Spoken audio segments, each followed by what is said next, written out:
Hello everyone, welcome back. எல்லோரும் எப்படி இருக்கீங்க? ஸோ இன்றைக்கி வந்து பார்த்திங்கன்னா ஒரு சூப்பரான டே. நல்லா இருட்டிட்டு வருது, செம்ம காற்று. அது மட்டும் இல்லாமல் க்ளவுட்ஸ் வந்து நல்லா டார்க் ஆகிட்டு வருது.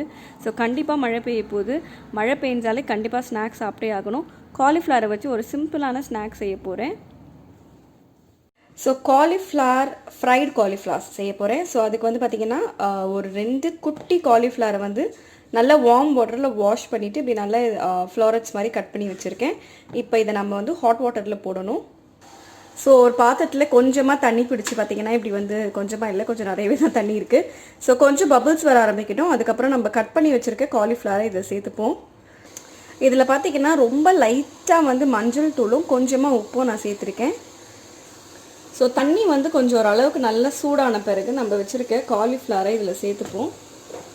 மெதுவாக சேர்த்துக்கோங்க, தெளிச்சிட போது.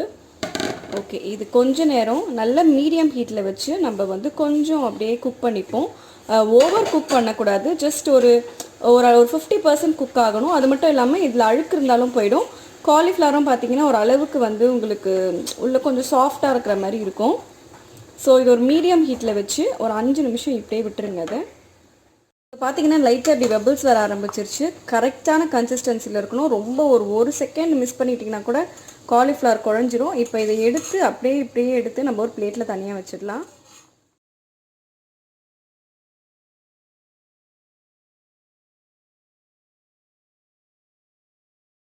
பார்த்தீங்கன்னா காலிஃப்ளவர் எல்லாத்தையும் எடுத்து தனியாக எடுத்து வச்சாச்சு. இந்த தண்ணியை வந்து நம்ம கீழே போட்டுடலாம். ஏன்னா டஸ்ட்டு ஏதாவது பூச்சி இருந்தால் கூட இதை வந்துடும். இது கொஞ்சம் ஆறட்டும், அதுக்குள்ளேயே நம்ம எண்ணெய் சூடு பண்ண வச்சுருவோம். எண்ணெய் சூடு பண்ண வச்சுட்டேன். நெக்ஸ்ட்டு நம்ம காலிஃப்ளவரை ஃப்ரை பண்ணுறதுக்கு ஒரு பேட்டர் ரெடி பண்ணும், அதை செஞ்சுருவோம். இப்போது இங்கே பார்த்தீங்கன்னா ஒரு குட்டி பவுலில் ஒரு 5லேருந்து 6 டேபிள் ஸ்பூன் பிளெயின் மைதா போட்டிருக்கேன். அதுக்கப்புறம் அதில் ஒரு 1/4 டீஸ்பூன் உப்பு சேர்த்துக்கோங்க. அதுக்கப்புறம் கொஞ்சம் நம்மளோட இந்தியன் டச் மசாலாஸ்லாம் சேர்க்க போகிறோம். என்னென்னு பார்த்தீங்கன்னா சீரகத்தூள் ஒரு 1/4 டீஸ்பூனு, அதுக்கப்புறம் மிளகுத்தூள் ஒரு 1/4 டீஸ்பூன், அதுக்கப்புறம் இது வந்து காஷ்மீரி ரெட் சில்லி. உங்களுக்கு நல்லா கலரும் இருக்கும், லைட்டாக காரம் இருக்கும். அது சும்மா லைட்டாக போட்டுக்கோங்க. சும்மா லைட்டாக போட்டுக்கோங்க.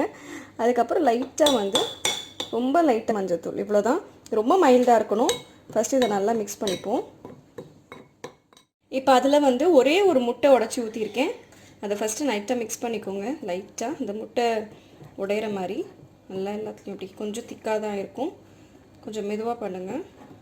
ஸோ இந்த மாதிரி ஆன பிறகு கொஞ்சம் கொஞ்சமாக தண்ணி சேர்த்து நல்ல ஒரு அளவுக்கு ரொம்ப திக்காகவும் இல்லாமல் ரொம்ப தின்னாகவும் இல்லாமல் கொஞ்சம் கொஞ்சமாக தண்ணி சேர்த்து பேட்டர் ஃபார்ம் பண்ணிப்போம்.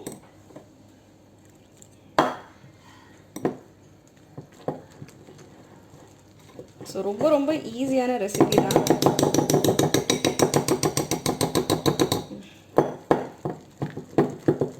ஸோ கொஞ்சம் கொஞ்சமாக தண்ணி சேர்த்து,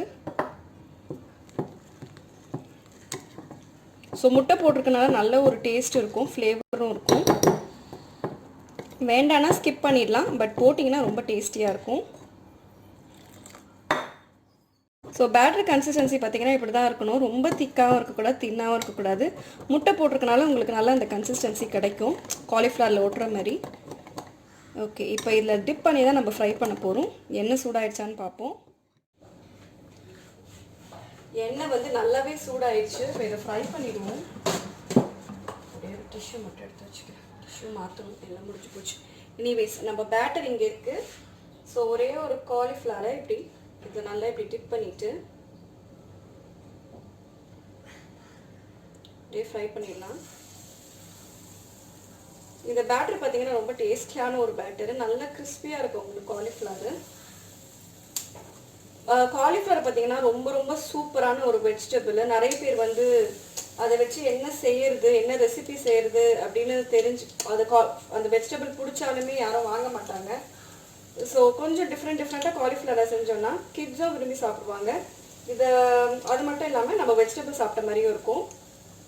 ஸோ இப்போ லாக்டவுனில் கண்டிப்பாக ரொம்ப ஸ்நாக் கிரேவிங்காக இருக்கும் எல்லாருக்குமே.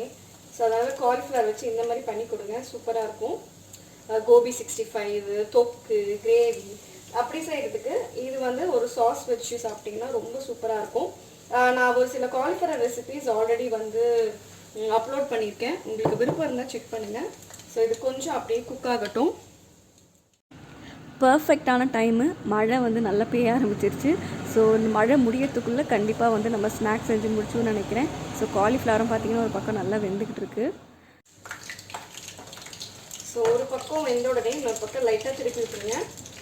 ஹை ஹீட்லேருந்து கொஞ்சம் கம்மியாக ஹீட் வைங்க. ஏன்னா வந்து ரொம்ப ஹை ஹீட் வச்சிங்கன்னா வந்து ரொம்ப டக்குன்னு கருகிடும்.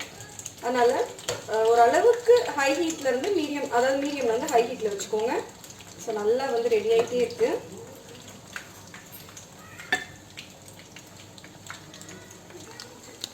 ஸோ நம்ம காலிஃப்ளவர் சூப்பராக இருக்குது பாருங்கள்.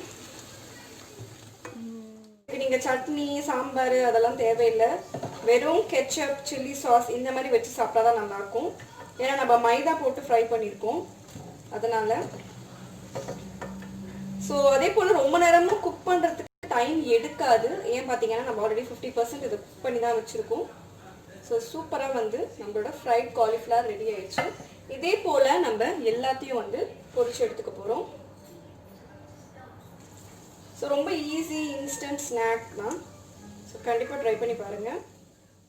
ஓகே, ஒன்று டேஸ்ட் பண்ணி பார்த்துட்டு உங்களுக்கு எப்படி இருக்குன்னு சொல்கிறேன்.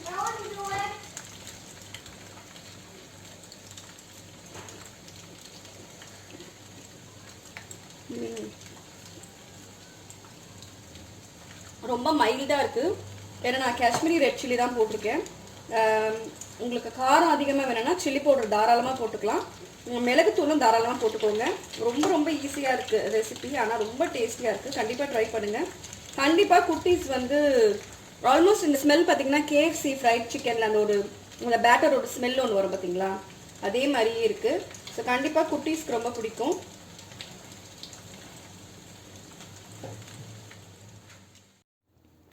மழை பெய்கிற நேரத்தில் இதுவும் காஃபியும் இருந்தாலே போதும். சூப்பராக நம்ம வந்து ஈவினிங் என்ஜாய் பண்ணலாம். இந்த வீடியோ வந்து உங்களுக்கு பிடிச்சிருக்குன்னு நினைக்கிறேன். இது வரைக்கும் நம்ம சேனலுக்கு நீங்கள் சப்ஸ்கிரைப் பண்ணலான்னா, ஃபஸ்ட் டைம் பார்க்குறீங்கன்னா மறக்காமல் சப்ஸ்கிரைப் பண்ணிவிடுங்க. வேறு ஒரு புது வீடியோவில் நான் உங்களை வெட்னஸ்டே பார்க்குறேன். தேங்க்யூ ஸோ மச் ஃபார் வாட்சிங்.